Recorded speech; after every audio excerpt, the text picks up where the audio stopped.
Ernie Parsons, having been found guilty by a jury of your peers. I didn't see any jury. Well, they was around. Anyway, what difference does it make? You gunned down Windy Jones, and he was one of our most beloved and respected citizens. I heard he was the town drunk. Well, now that he's dead, he's one of our most beloved and respected citizens. I don't care who he was. I didn't kill him. You've got the right to hear a few words from a preacher. Unfortunately, our preacher's out of town, but luckily, we got Farley Millard here, and he's a feed and grain salesman, and he owns a Bible. No, thanks. Now, what does that mean? I don't want any feed and grain salesmen praying over me. I don't want anyone praying over me. I don't believe in that stuff. You ready, Max? Look, you got one more inalienable right to speak a few last words, and I mean a few. We don't want one of them things where the chem takes off with a Declaration of Independence. Well, go on. Well, I'd just like to say that this is the lousiest town that I've ever been in. Well, I've met a better class folk in a San Francisco opium parlor. Drunken pool hall bum would be considered too high tone for these parts. And as for your system of justice, well... That's enough. You see what I mean? He was just one breath away from the Declaration. All right, Max. Don't do it! Don't do it!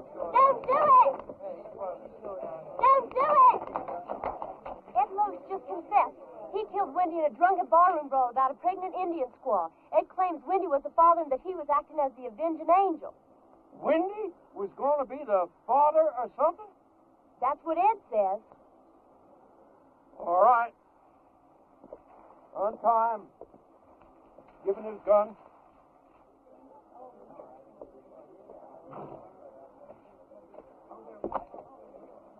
Now, that's the way out of town, son. Take it, keep on going, and don't you never come back. You heard her. I'm not guilty. Even so, we don't want no fast guns in this town. Fast guns right alongside with lepers in this law-abiding community. Can I ride back to town long enough to get some food? That's the way out, son. Don't press your luck.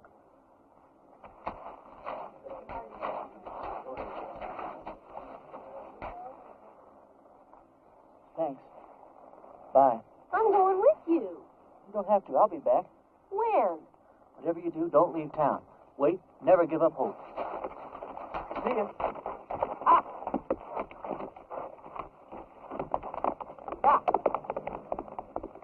If I'd have known he was going to act like that, I never would have lied for him. Why? You would have never... What?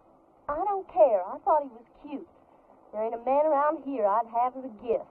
And he took a bath every so often besides. After him!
Reverend Frank Fleming. Yeah, pleased to know you, Frank. Dear Reverend, everybody in Castle Walk is real excited about you coming here. We ain't had a preacher here in over 3 years. When our last one left in such a hurry, he didn't even say goodbye. He was a pious man, but he had a yellow streak down his back. We're all looking forward to meeting you for the first time. All looking forward to meeting you for the first time? I don't know how long you'll be willing to stay, but you'll be welcome every minute of it.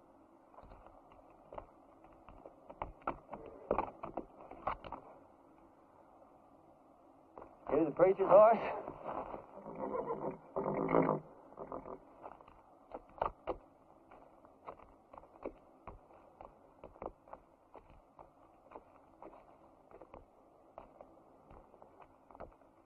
Let's see what you got, pal.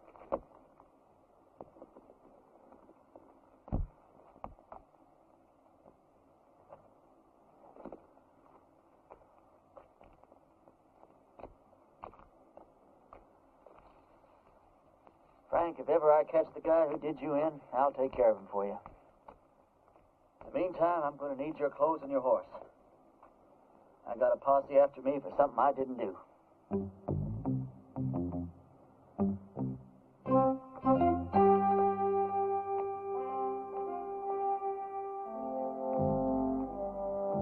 I'd say a prayer for you, Frank, but coming from me, I'm afraid it's liable to do you more harm than good.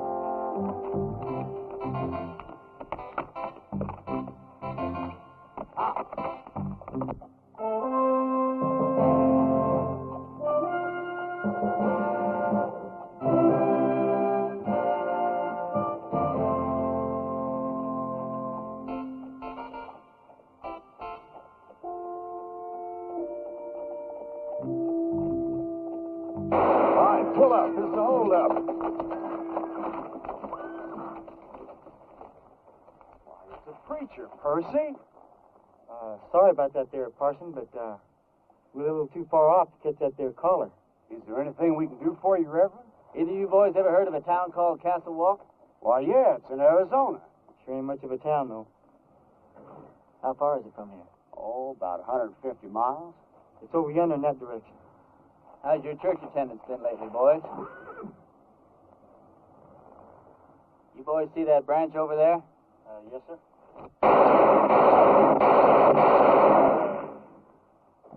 That was for the Lord, boys. He loves you, but he hates your profession. Yeah, I can see how he would. I want you boys to go and sin no more. We surely won't, Parson. As soon as we can afford not to. Preacher, you being so good with that gun and all, how come you didn't just kill us as we was riding up here? Because you boys are children of the Lord, just as much as I am.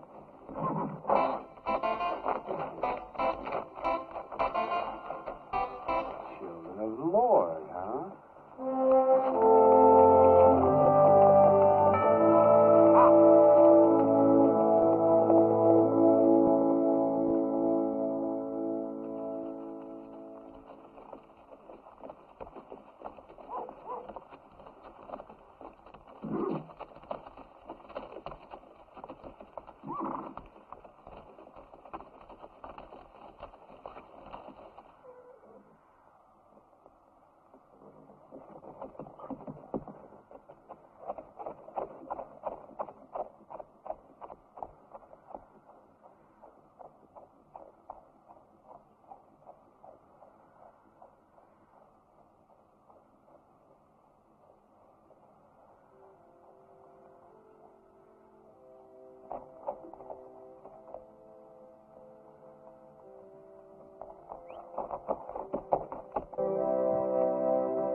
sorry, Sadie. Didn't have the time to dig it no deeper. Well, I guess we better just put him in the ground and get it over with. All right. Without even a few words? Mr. Ross didn't say nothing about no words. Said we could have a burying. Mr. Ross didn't say nothing about no words. But Sam was a Christian man. You can't just bury him like a wild dog. Can't we stand up to Mr. Ross just this once? You're leaving here after the burying. We got to stay here and live with him.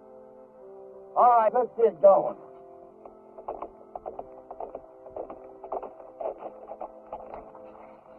Wait a minute. Is it one of Mr. Ross' men? Looks like a preacher. Well, what do we do now? And I wrote him myself not to come.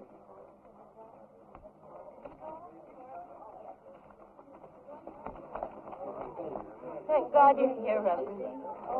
I've got many receptions in my life, ma'am. Yours is almost unique. We were going to have to bury my husband without any proper words being said. But now that you're here... You, the Reverend Frank Fleming? That's right. I wrote you a letter telling you not to come. No, you wrote me a letter welcoming me to Castle Walk. I wrote you that letter. Yeah, but things changed. First, Mr. Ross said it was all right for us to have a preacher, and then Mr. Ross changed his mind. Gentlemen, what the hell is going on here? Reverend! It was a word that came straight from the Bible, folks. All I know is we've got a heartbroken little widow here. You did say you were the widow? And these are my children.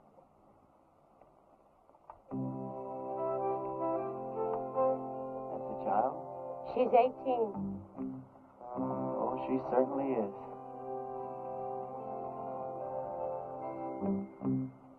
Well, first order of business as I see it is to get this poor man put decently into the ground. Oh, thank you, Reverend.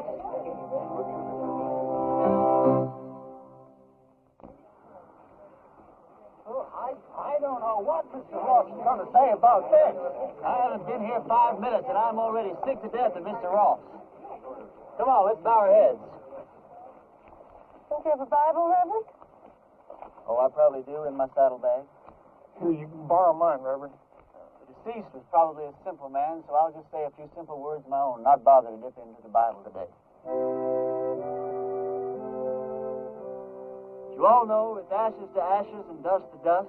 It may not sound like the best deal in the world, but it's the only deal you're ever going to get, so you might as well learn to live with it. I didn't know the late deceased, but some of the works he left behind are mighty impressive.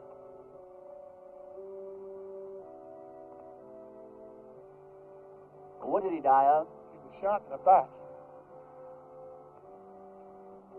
May the full wrath of the Lord fall on people who shoot other people in the back. It's a rotten, sinful way to make a living. Amen. Amen. Can't thank you enough, Reverend. I'd like to say more, but Mr. Ross only gave us half an hour to get out of town after the funeral. You're leaving town? You taking her with you? Mr. Ross said we all had to go. Who is this Mr. Ross? He's a mean, miserable, murdering thief, and he runs everybody in this part of the country. There ain't a soul of us that had a single, solitary, happy day since he rode in here and took over.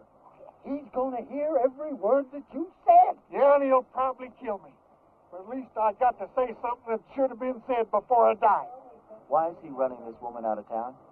My husband, Sam, was the only man in these parts to stand up to Mr. Ross. So he had Sam killed. He let us take one wagon load of our things. We'd better get started. Ma'am, the only place you're going is back to your ranch. I'm sure with the help of all these fine citizens that we can make Mr. Ross see the error of his ways. Reverend, you don't understand the situation around here. Mr. Ross is a powerful, powerful man. He's got money and influence. And he's got 20 top gunfighters working for him. Before I tell you people what I really think of you, I'm going to tell you something about gunfighters. Now, Ross doesn't have 20 top gunfighters working for him because there ain't 20 top gunfighters in the whole U.S. of A. Now, what Ross probably does have is about 15 cowboys that wear guns for ornaments. They do just fine at shooting up a saloon or making some terrified dude dance a little jig. Ross has probably got about 3 men who are pretty good at getting their guns out of their holsters, but no good at hitting anything once they do. Which leaves about 2 or 3 men that might honestly be called gunfighters. Not top gunfighters. More like second or third raters. So you see, you folks have been letting yourselves be rousted around by a bunch of 2-bit yahoos. How come you know so much about gunfighters, Reverend? The Lord's work takes one to many places in many climes. Matthew 31. There ain't no Matthew 31. Well, there ought to be. Widow, I want you and your families to get in the wagon. I'm going to drive you home. You're going to sit next to me. Oh, I don't know, Reverend. Ma'am, you don't look like the kind of woman that would back away from a little fight. Where's your faith? My faith is in good shape, Reverend. And if you're willing to take the risk, so are we. Get in the wagon, kids. Us and the Reverend are going home.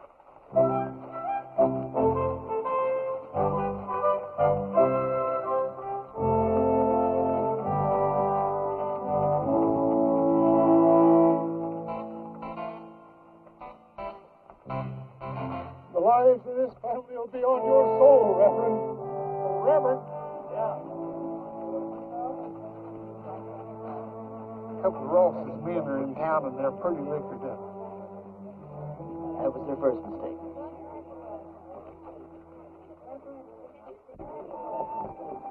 You ride my horse, son. Okay.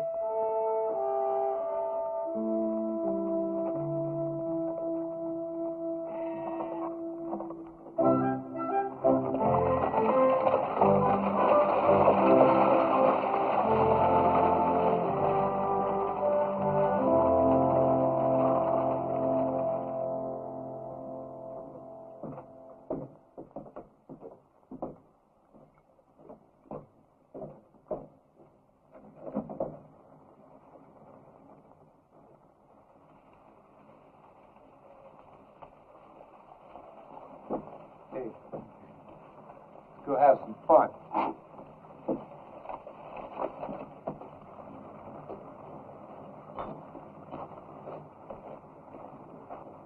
Remember the children, Reverend. Those are just 2 of the cowboys, ma'am. Who? Where do you people think you're going? Where's the place that Ross would least like us to go? I'd say her ranch. Well, that's exactly where we're going. Wait till Mr. Ross hears about this. Mr. Ross is a skunk of doubtful parentage. Mr. Ross is so low he could walk under a rattlesnake's belly wearing a high hat. And that's what I think of Mr. Ross without ever having met the man. Now, that was indecisive, cowboy. Could have very easily cost you your unimportant life.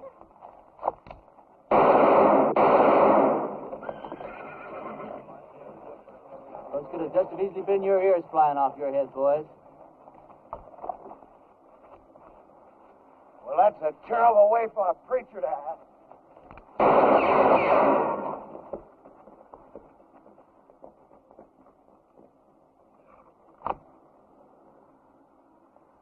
The Lord wants someone to move. He wants them to move.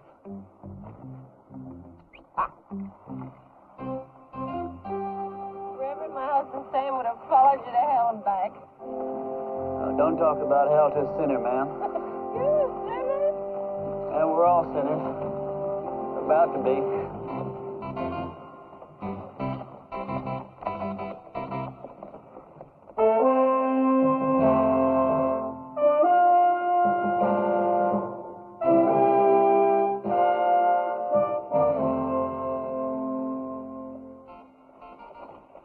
All right, kids, as soon as we stop, I want you to get the wagon unloaded.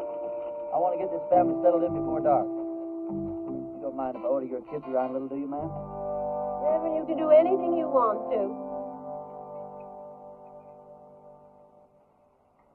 Reverend? Reverend? Yes, ma'am.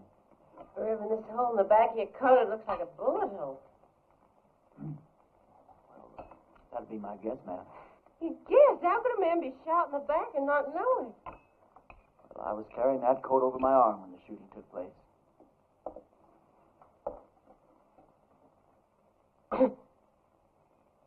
Well, tobacco's one of the Lord's works, too, ma'am. I'll get my things and fix your coat. Do you think Mr. Ross and his men are going to come down and get us tonight? No, not tonight, honey. I'd imagine that Sunday in church would be where he makes his first play. Aren't you scared at all? Oh, I'm scared, all right, Sally. But not the kind of scare that'd make me knuckle under to the likes of that Ross.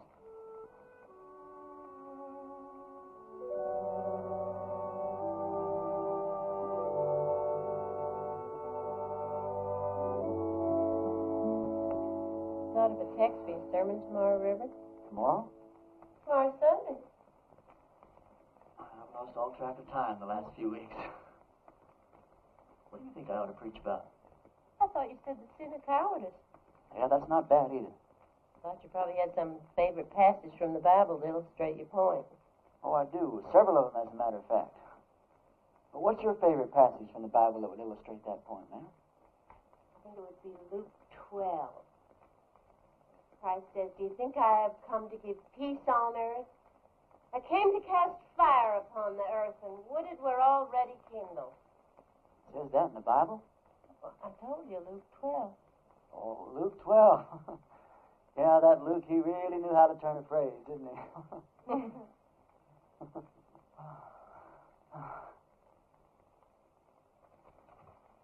your clothes up for the services. I'd appreciate that. You don't happen to have a Bible around, do you? I seem to misplaced my glasses. Could you turn to that spot in Luke that your mother was talking about? It's right here. You don't wear glasses. That's something, you're right. I don't know what got into me.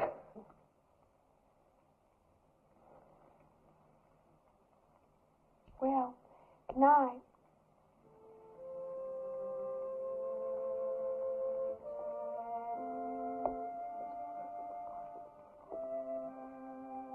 Good night.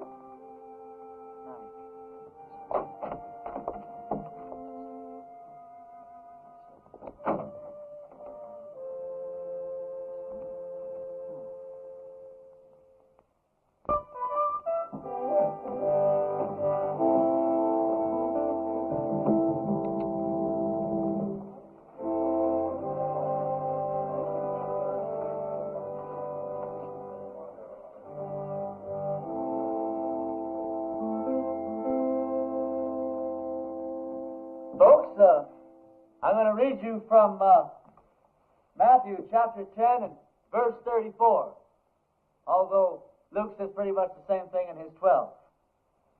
Think not that I am come to send peace on earth. I came not to send peace, but a sword. Now, I don't know what that means to you, but I know what it means to me. It means that while God loves peace, when the occasion arises, He's not reluctant to use the sword. Matter of fact, when the occasion calls for it, He might become downright irritated if you don't use the sword, or the gun, or the rope, or whatever's handy.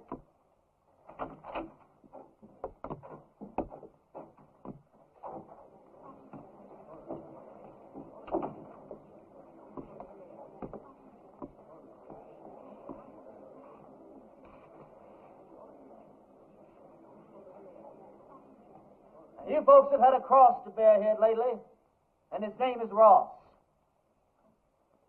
They say that people get the kind of lives they deserve, and I guess they do. But when men won't fight for their wives, women, and children, and when their women won't make them fight for what's right, then these people don't deserve any kind of lives at all. That's exactly what you've got.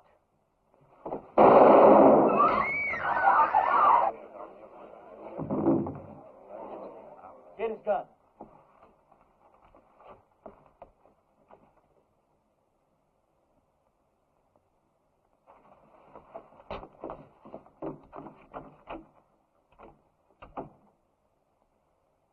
Never done it? I don't think you could possibly realize what an awful thing it is to kill a man.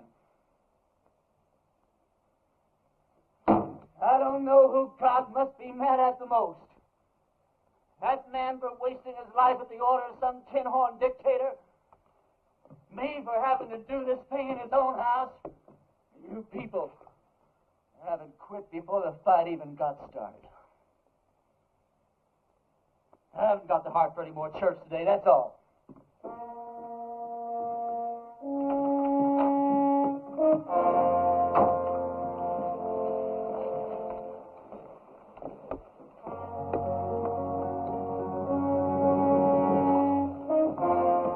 Mr. Ross, a couple of his men are outside.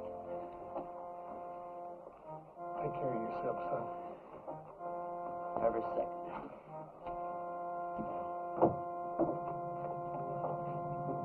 Bring that body outside.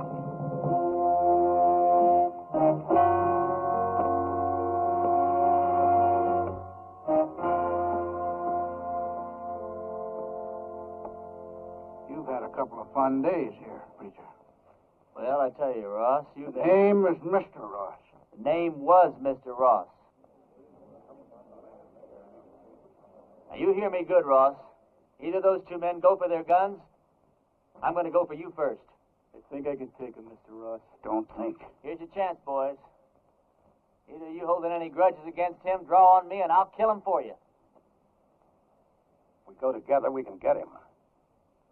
Before or after he kills me. You don't look all that fast to me. Shut up.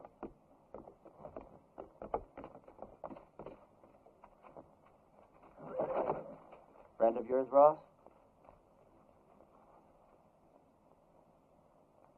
All right, preacher. You pulled yourself off a nice little grandstand play for the folks. Now I want you out of town. Who killed Sam Underwood? You or one of your men? I'm going to find out if I have to take the whole bunch of you to pieces. Give me the word. I'm sure I can beat him. We'll go on back to the ranch. I'll be there in a minute. You sure? Now.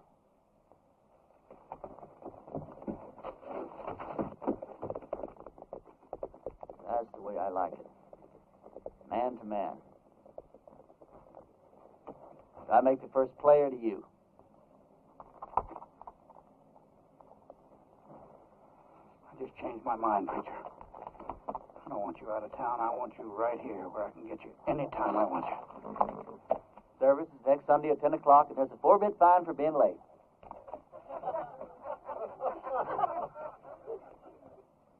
You wouldn't shoot me in the back, would you, preacher? Like that.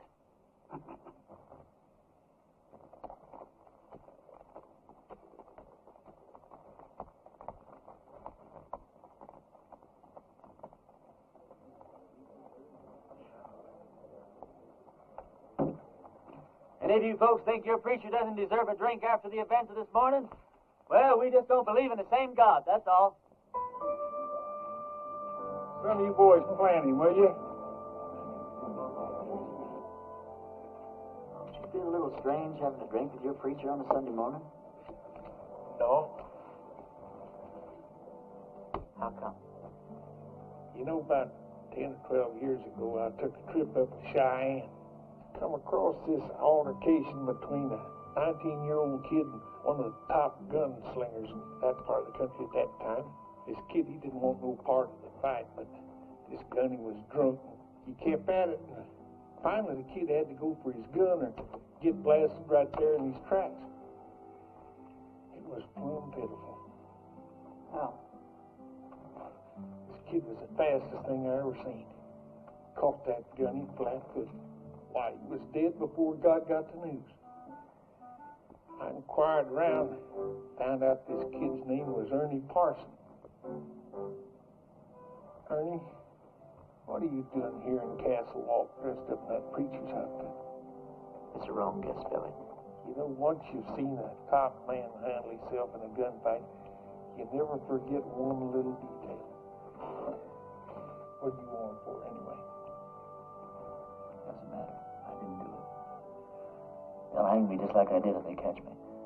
Did you kill Frank Fleming? Oh, of course not. Came across his body in the hills, and he was already dead. I was half starved, no place to go, so I took his clothes and horse and came here. All right. I'll ride back to the ranch, tell the widow and the kids goodbye, and I'll move on. Why, Lee, you're the answer to our prayers, Ernie. No, I'm not, Billy. Don't let these clothes fool you. God moves in mysterious ways, boy. Not that mysterious. Look, Billy, what I'd like to know is if I do stick around here, how much help can I count on from these God-fearing people? Almost none. Almost none? None.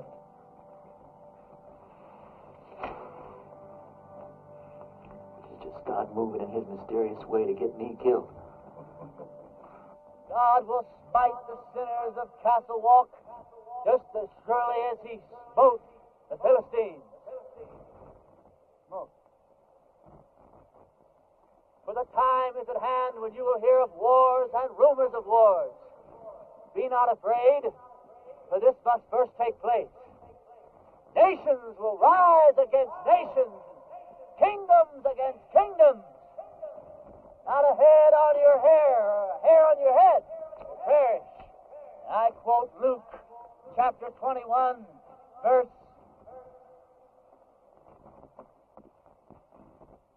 Luke chapter 21 and verse 23. For there shall be great distress in the land, wrath upon his people.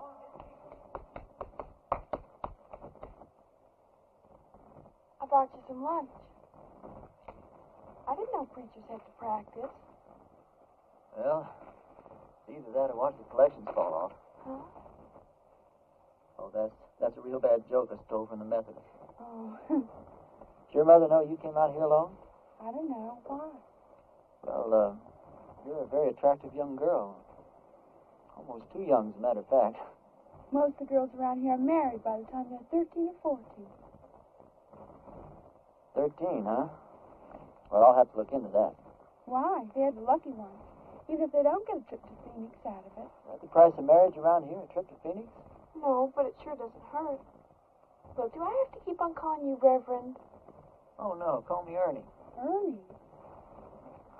My full name's Frank Ernest Fleming. All my good friends, they call me Ernie. Is there anything in your face against marriage? No, not in my face.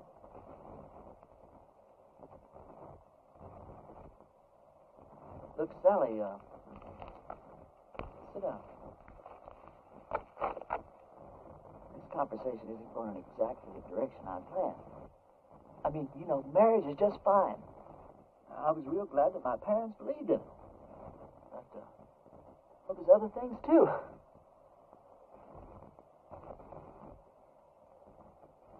You don't know what I'm talking about, do you? I know what you're talking about.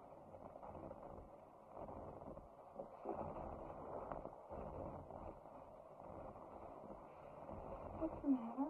Oh, it's these clothes and this collar. It's just, I'm not going to get anywhere dressed like this. I don't think it makes much difference. You would if you were dressed like a nun. It's just the wrong outfit for what I had in mind.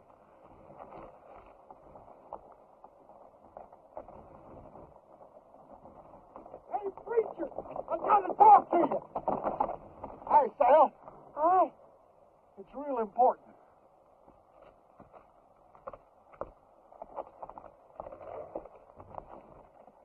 You know a gunfighter named Jake McCoy?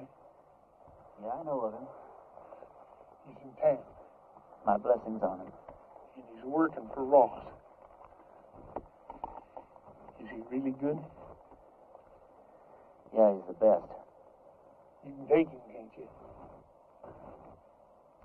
You sure he's working for Ross? Yeah, and he's looking for you.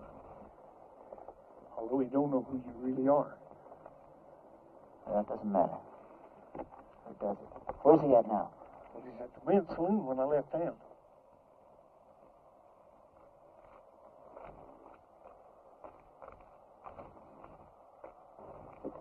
You're going to have to ride back to the ranch alone.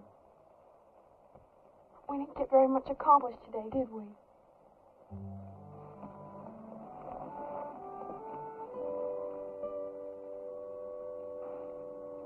Can't you just feel the ice breaking all around us?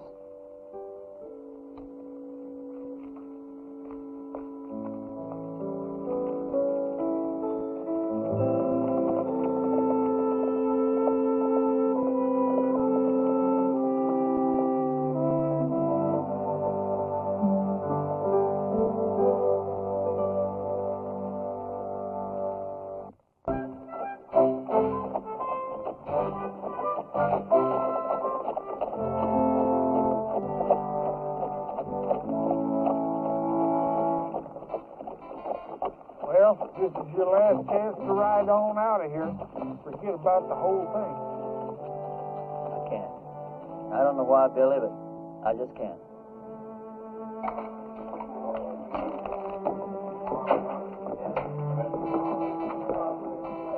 Tim will be on him at the table. He's already spotted you.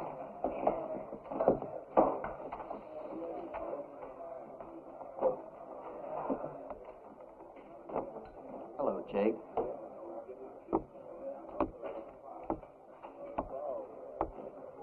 I was just about to go looking for you.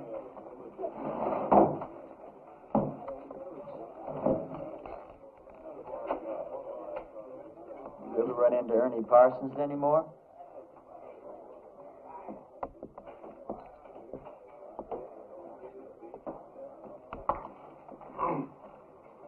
I've never run into Ernie Parsons. Any time, any place at all, ever.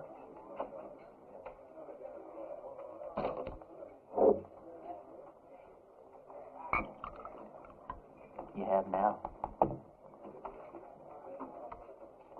You?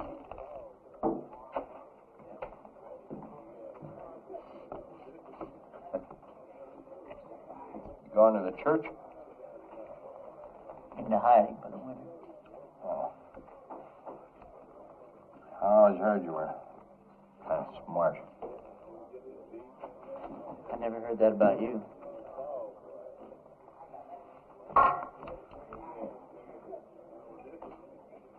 Look, are we really going to have to go through with this thing? I got $1,000 in my pocket. And the girl waiting for me in Boulder City says I gotta go through with it. You all that sure you can beat me? You all that sure I can? The only thing I hate is a stupid, senseless fight. Come on.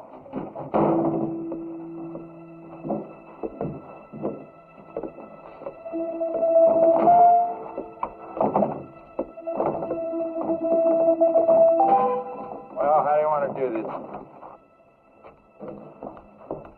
Billy, when we get in position, flip a coin. When it hits the ground, we go for our guns, all right? All right. Jake, one of us is going to die, and it's not going to prove a thing. Sure it is, Ernie. It's going to prove which one of us is a fool to call himself a gunfighter.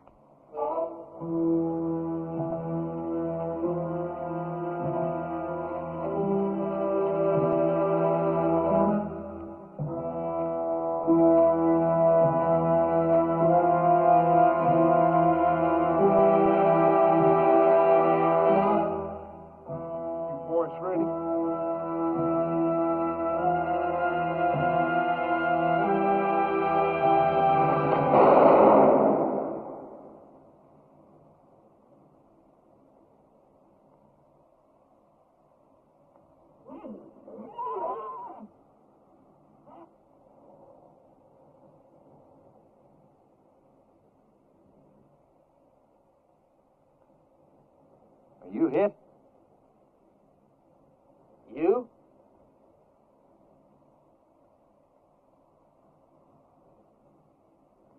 You ever miss from this distance before? Never. Me either. Want to try again? No. No, I think somebody's trying to tell us something.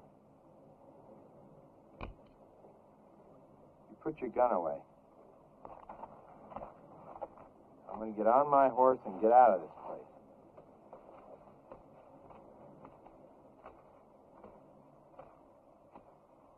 I beat you. You know that, don't you? Oh, no, you didn't, and you know dang well you did, Jake. You going to give Ross $1,000 back? No, I'm late for my date.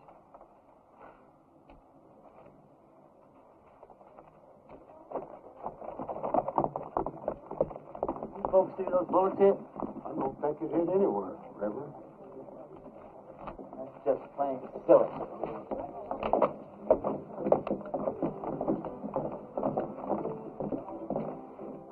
Hold on.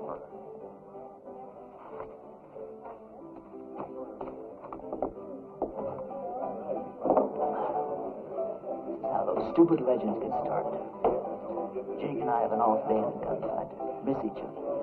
Wish there could be 1,000 explanations. Just because a bunch of rummies standing around don't see where the bullets hit. All of a sudden, you've got the miracle of Castle Wall. Now, this whole miserable little town is going to think that God's on their side. Well, you got me convinced, son. But somehow or other, just hardly believe that you convince yourself. Now, let me point out a couple of things to you. Like what? Well, for instance, you're back yonder in that town and they're about to hang you. And right at the last minute, in rides this gal and saves your neck. She and I have been fooling around a little bit. All right. Well, then you're out there in the brush. Posses are chasing you. Then all of a sudden you come across this here preacher's body. You find this letter that brings you right here to this here town. Supposed to lead him. Yeah, but you was the one that wound up here. Right here where you're needed more than anybody's ever been needed before. Now, do all this make you want to stop and think just a little bit more? No. I don't want to talk about it.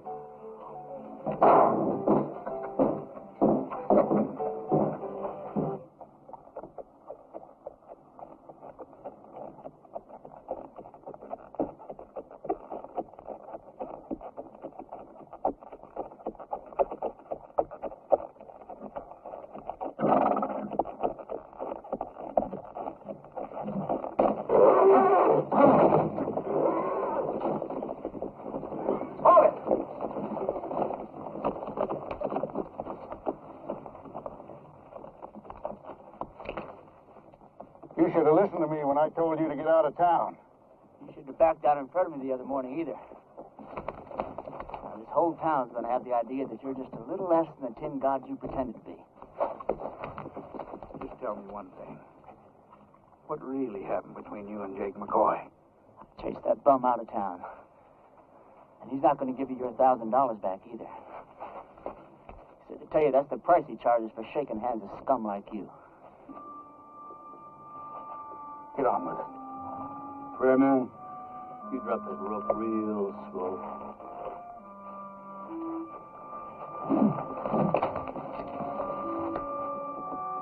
Drop it.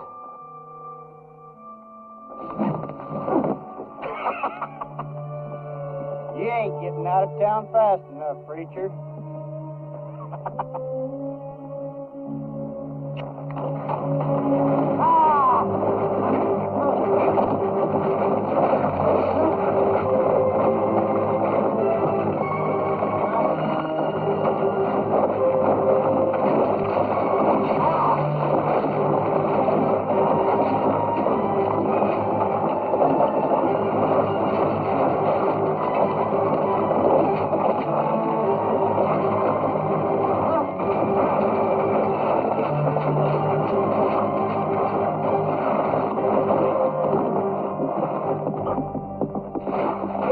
Now, preacher?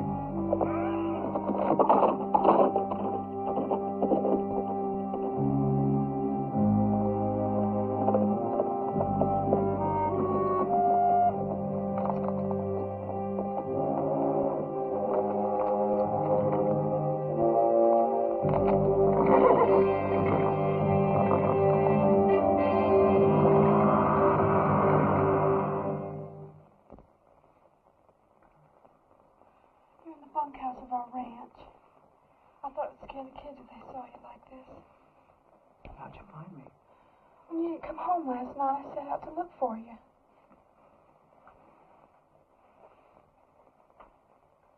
You stripped me down? I'm a ranch girl with brothers. Don't make a big thing out of it. You're something brand new in my life, Sally. Are you strong enough to get up and get dressed and get out of here? Doesn't matter whether I am or not, I've got to do it. Turn your back, Sal. I'm not as advanced in my thinking as you are. Will I ever see you again? Sure, why not? I'm not going far. Well, you have to. When they don't get your body, Mr. Ross will never stop until they find you. Yeah, this is the first place he'll look. I want you and the kids to go out and dig a grave. Put some kind of a marker on it with my name. Tell Ross you found my body and buried it in the hills. Can I turn around now? Sure. Sally, I don't want anyone to know that I'm alive. I want it to come as a horrible shock to Ross. Start giving him trouble in ways he never dreamed of. I'm going to need plenty of food, water, ammunition. I'll get you everything you need. Where will you go? I'll hide out in the hills for a while. Well, Ernie, in this part of the country, if a girl undresses a man, it's customary for the man to make an honest woman out of her.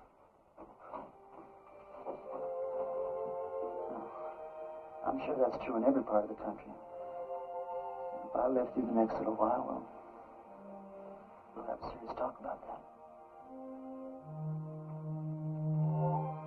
What's the matter? Oh, well, just look at the way I look. Well, it's always something, isn't it? You don't like the way you're dressed. You don't like the way you look.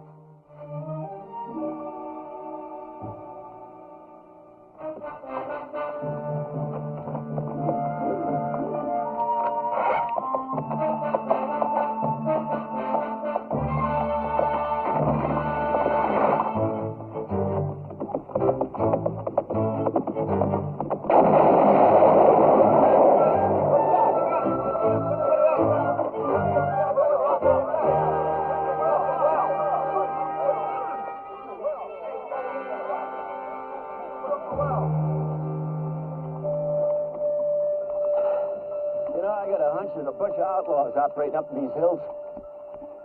Probably scared old Chet and Harley half to death. Pull up the well, too.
Maybe there weren't nobody there at all.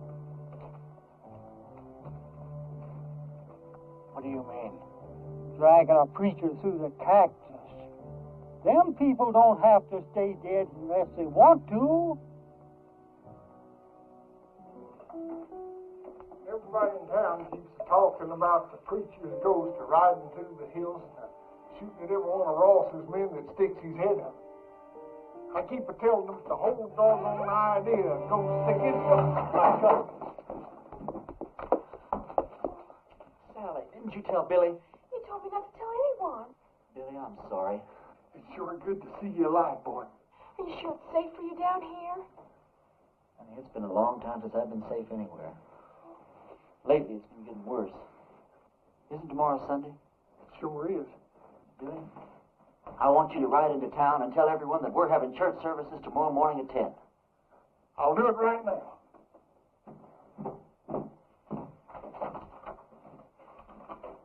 Sally told you our plans, ma'am? You have any objections? No. Ma'am, has it occurred to you that Sally's liable to end up one of the youngest widows in these parts? Mary Mert's only 14. She's been a widow 2 years. Besides Mary Mert. No, Grace Dorothy only been married a week and a half when her husband fell down a mine shaft. You know how old she is. Sally, could we take a walk outside? Excuse us, ma'am.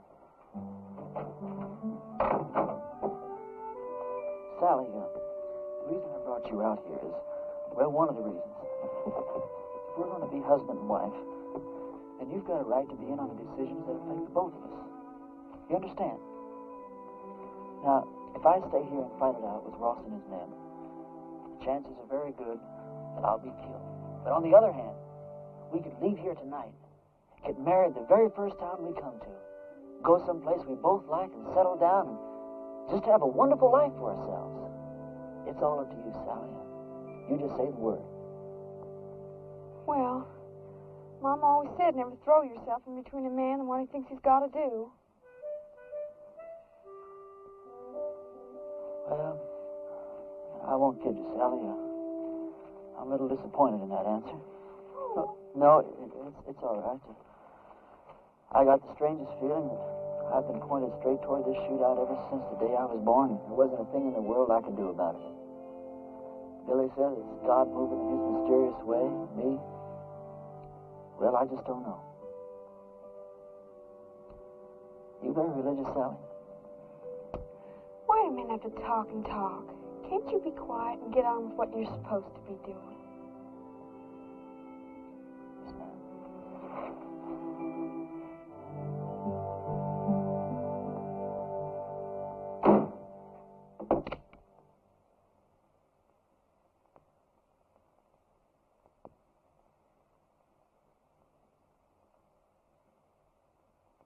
Folks, I'm here today as your preacher and as God's representative. As your preacher, I've stood up to your enemies for you, and all it's gotten me so far is a lot of bruises and a bunch of cactus spines. Now, I understand that a lot of you thought I was dead, and that my ghost was raging through the hills, wreaking my vengeance on Ross and his men. And I want to ask you something. What were your feelings? Were you scared that you might have an angry ghost raging in your hills? Or were you ashamed because not a single one of you came out to see if I was alive or if I might not need some help? Well, I'm warning you people.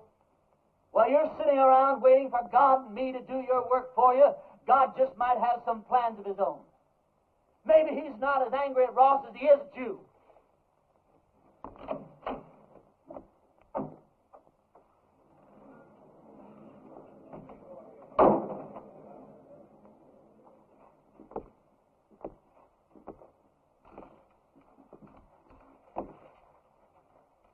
I'm not armed.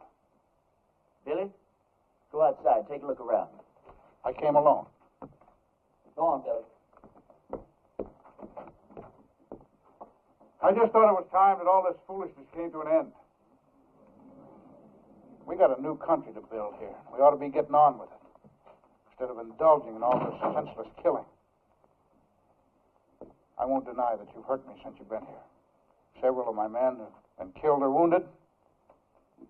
Several more have run off because you scared them half to death. I didn't know I was doing that well. What do you want, Ross? A truce. A chance to get on with our lives. Ross, if you were sitting on a stack of Bibles 10 feet high, I'd bet money that you were lying and I'd win. Well, now, just a minute, Reverend. If Mr. Ross is sincere, and I believe he is, this may be just the moment we've been waiting for. Luther, how could you believe that? I don't believe him for a minute. Now, Sadie. You are going to believe this man after all he's done to you? Jehoshaphat, Reverend. Anybody can make a mistake. If Mr. Ross is man enough to come here, please.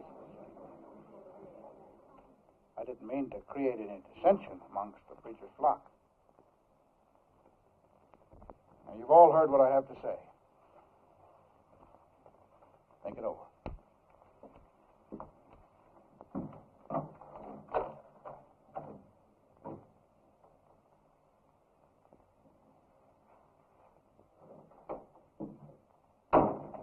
Well, I think we ought to accept the proposition. I think you're right.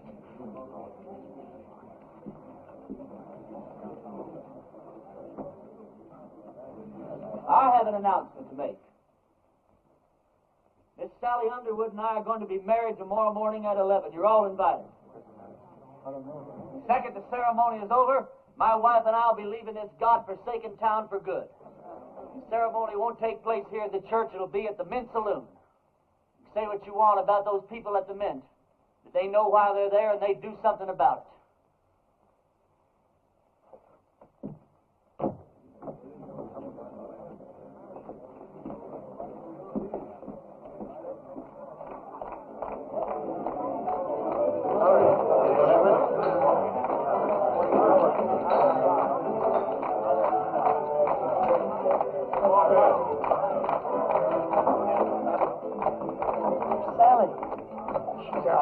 Getting dressed. Her mama's with her. Can't take all day with this thing. What's your rush, boy? One of my feelings, and I'm never wrong, that I should get out of this place. When you say that? Huh? Oh, nothing. Hey, yonder she goes down. Oh, you're beautiful. Come on, everybody.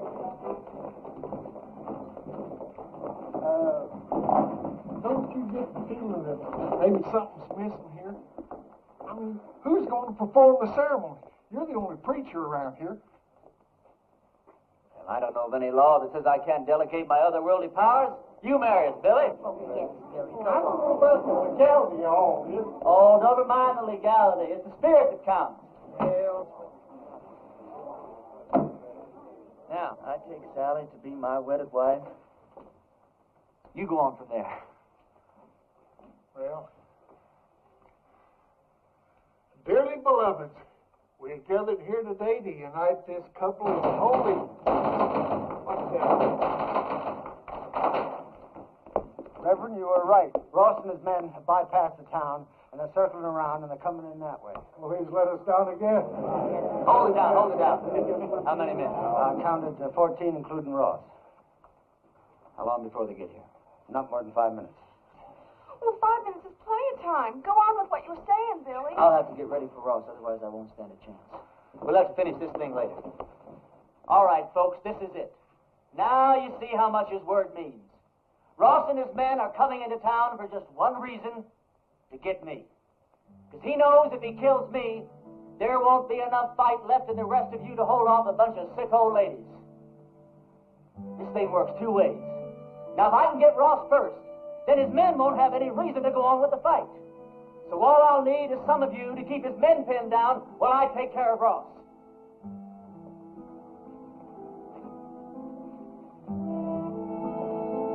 But the women and the children. You don't even have to come out in the open. You can shoot from the windows or from the roofs. You don't even have to hit anything. Just shoot fast and make a lot of noise, but keep his men pinned down.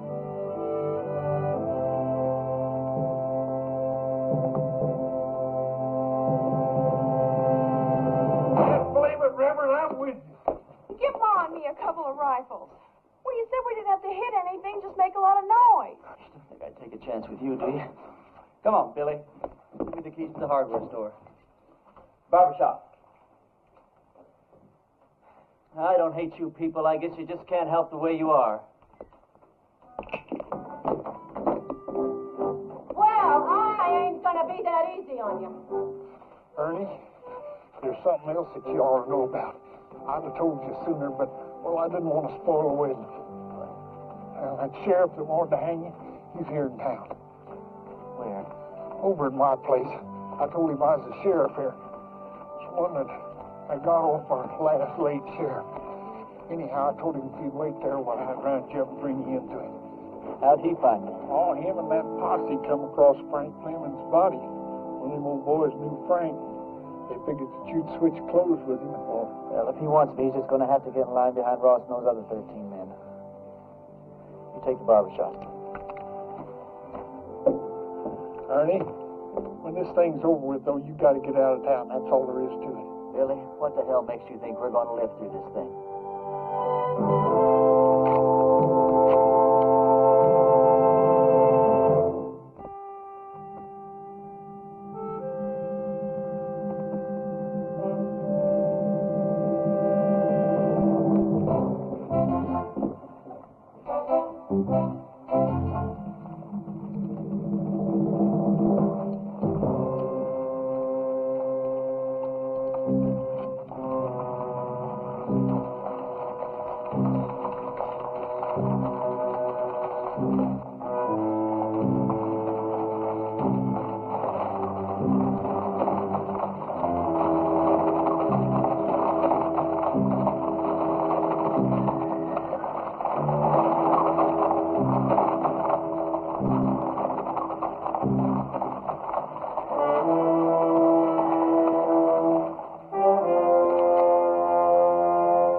that, preacher? If he's not out here in 2 minutes, I'm going to burn this town to the ground. Drop your guns, boys.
You all right? Barely.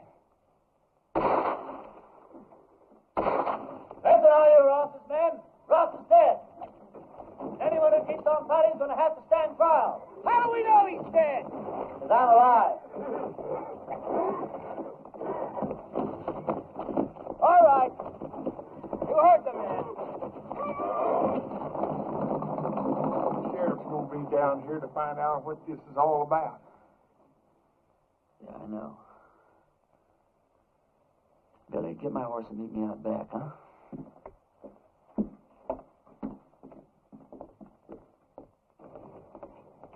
Go over to the men's saloon and tell Sally to meet me back at the ranch.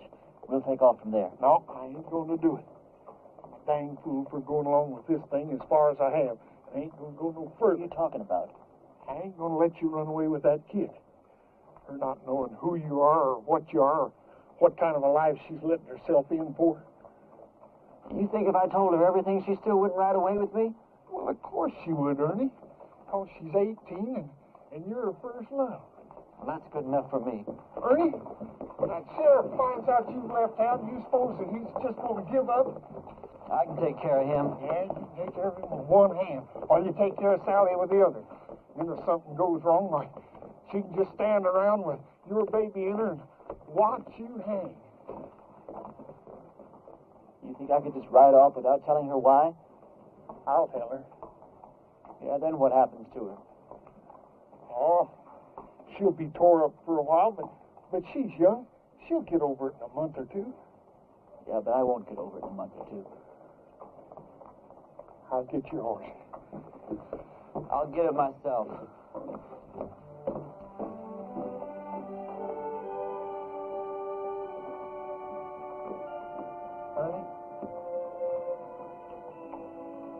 This town owes you a whole lot, but it don't owe you Sally. Can't make any promises.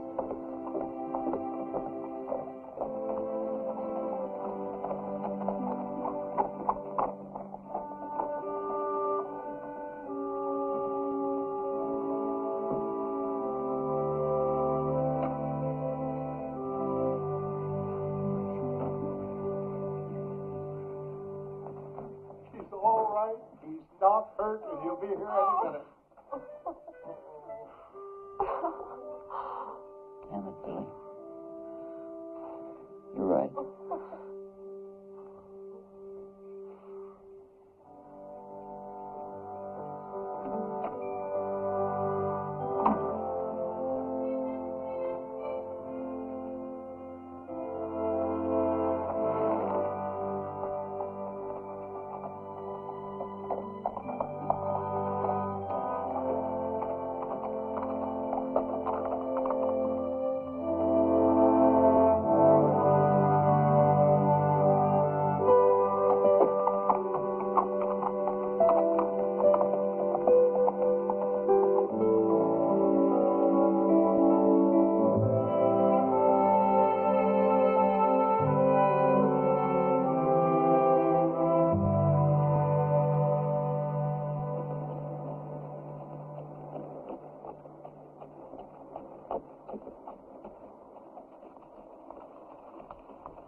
Blessings on you, Well, Reverend. thank you. Ernie, do I know you? No, I don't think so. And how come you know me? Because I know every preacher in this part of the country, and you're not one of them.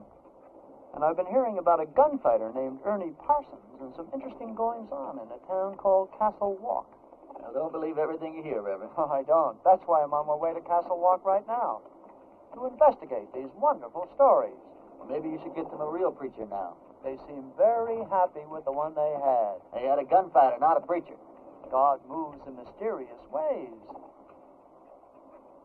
You boys sure do hammer away at that phrase, don't you? You really going to Castle Walk? I sure am. When you get there, would you give these to a girl named Sally Underwood? Tell her they're just from an unknown admirer that thinks certain girls should have a trip to Phoenix, even if they don't get married. All right.